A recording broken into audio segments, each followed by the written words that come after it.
મિત્રો નમસ્કાર, હું ડૉક્ટર મહેશભાઈ તળાવિયા આયુર્વેદ અમૃતમ યુટ્યુબ ચેનલમાં આપનું ભાવભીનું સ્વાગત કરું છું.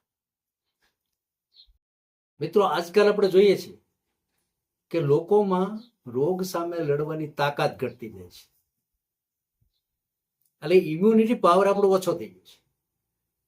એટલે આપણે ઘણાને કહેતા હોઈએ છીએ કે આ વ્યક્તિ એકદમ નબળી છે, આ વ્યક્તિને તાત્કાલિક રોગ લાગુ પડી જાય છે, આ વ્યક્તિમાં તાકાત નથી, આ વ્યક્તિ મુર્દાલ સમાજ છે.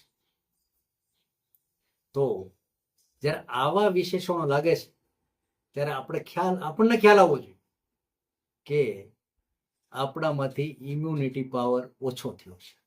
એટલે કે રોગ સામે લડવાની તાકાત, એને ઇમ્યુનિટી પાવર કહેવામાં આવે છે. અને એનો લોસ થવો, એમાં ઘણી ઘણી બાબત એ આપણને આંખે ઉડીને વળગે એવી વાત છે. તો આ જે રોગ પ્રતિકારક શક્તિ જે છે એ કઈ રીતે વધારવી અને કઈ રીતે ઘટે છે, એના તો મહત્તમ કારણો છે. ઘટવા માટેના તો અસંખ્ય કારણો છે. પ્રથમ તો વ્યસન આવે છે. તમામ પ્રકારના વ્યસન, દારૂથી માંડી બીડી સિગરેટ સુધીના, તમાકુ સુધીના, માવા સુધીના, આ બધા જે છે વ્યસનો, એ માણસની રોગ પ્રતિકારક શક્તિને ટોટલ ઘટાડી દે છે. એનું જીવન મુર્દાલ જેવું જીવન હોય છે. એ ભાગ્યે સક્રિય હોય છે, હંમેશને માટે નિષ્ક્રિય હોય છે. બીજા નંબરની આયુર્વેદ એવું માને છે કે જ્યારે જ્યારે જઠરાગ્નિ મંદ પડે છે, લોસ ઓફ એપિટાઇટ આપણે જેને કહીએ છીએ,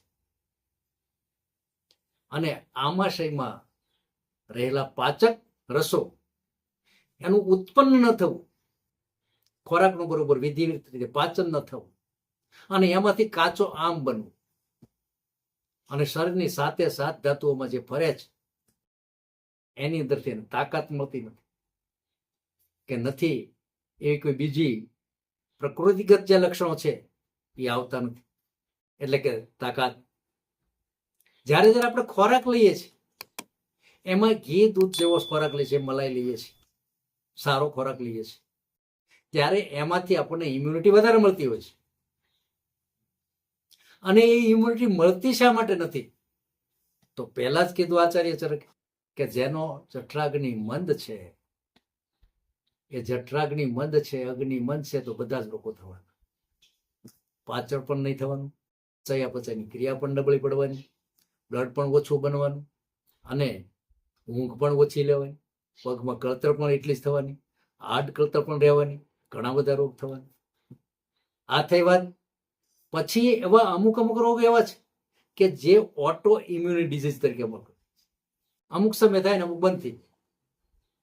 દાખલા તરીકે કોઈ શરદી થઈ હોય, ઉધરસ થઈ હોય, તાવ આવી જતો હોય, તો થોડી વાર માટે 2, 4, 5 દિવસ બંધ થઈ જાય, વળી પાછું આવી જાય.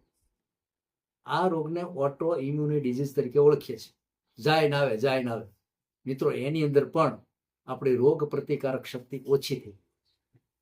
તો આના માટે શું કરવું? આયુર્વેદ શું કહે છે?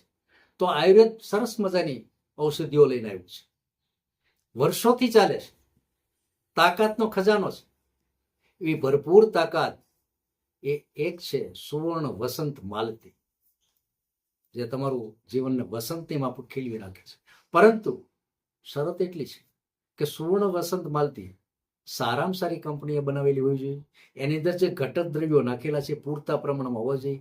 એના જે ક્વાથ એની અંદર મિક્સ કરવાનું આવે છે, એમાં અમુક ફૂલોનો રસ પણ આપવામાં આવે છે, તો એનું પણ પ્રમાણ હોવું જોઈએ. જે દ્રવ્યો નથી મળતા એનું પણ વિગતવાર એને વર્ણન કરેલું હોવું જોઈએ. મળે છે, નાખેલા હોવા જોઈએ. તો મિત્રો, એ સારામાં સારું કામ આવે. બીજું છે ષડગુણ ગંધક જારિત મકરધ્વજ. જે આયુર્વેદના ભાથાની અંદર સારામાં સારું શસ્ત્ર હોય તો મકરધ્વજ છે. મિત્રો, મકરધ્વજ છે ને, એની અંદર પારદ ગંધકનું મિશ્રણ તો છે જ, પણ ઘણી બધી વનસ્પતિઓ એની અંદર છે. અને આજકાલથી નહીં, આચાર્ય ચરકના જમાના પહેલા પણ મકરધ્વજ એ 16 કળાએ ખીલેલું ઔષધ. આજના યુગની અંદર મકરધ્વજની કારમુકતા રહી નથી, કારણ કે અસલી સ્વરૂપે એ મળતું નથી. કંપનીઓ બનાવે તો મશીનરીથી બનાવે. હકીકતમાં એને તૈયાર કરવા માટે આયુર્વેદની જૂની પરંપરા વાપરવી પડે છે, તો જ એ થઈ શકે છે. મકરધ્વજ એની તાકાતથી ભરપૂર છે, અને જેની ઇમ્યુનિટી પાવર એકદમ ઓછો થઈ ગયો હોય એને આપો એટલે ઘોડા જેવી તાકાત એનું મળે છે, સ્ફૂર્તિ આવે છે. દરેકે દરેક સાથે 7 ધાતુઓનું પરિપોષણ ક્રમ યોગ્ય પ્રમાણમાં જળવાય છે. એના તો જેટલા વખાણ કરીએ એટલા ઓછા છે. અને બીજા કોઈ રોગ નથી પાસે પણ આવવા દેતો નથી. એને કહેવાય છે સિદ્ધ મકરધ્વજ વાટિકા, સળગુણ ગંધ જારી. તો આ બધી જે ઔષધિ છે ને એ તાકાતથી ભરપૂર છે.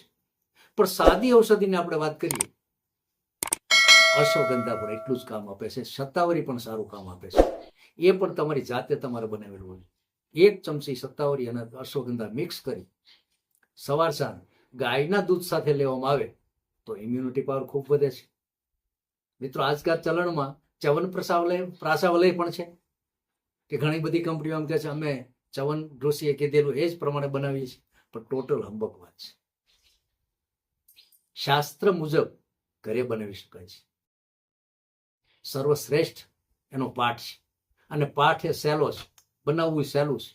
તો ઘરે બનાવેલો ચવનપ્રાશ એ જો યોગ્ય માત્રામાં લેવામાં આવે અને પરેજી પાળીને લેવામાં આવે, માથે ગાયનું યથેચ્છ દૂધ પીવામાં આવે, તો મિત્રો એને પણ કોઈ રોગ થતા નથી. ઇમ્યુનિટી પાવર ખૂબ વધે છે. અને આ ઇમ્યુનિટી પાવર એ વધવાથી ઘણા બધા રોગો આપણી નજીક પણ આવતા નથી. આપણું ઓજસ પણ એટલું જ વધે છે.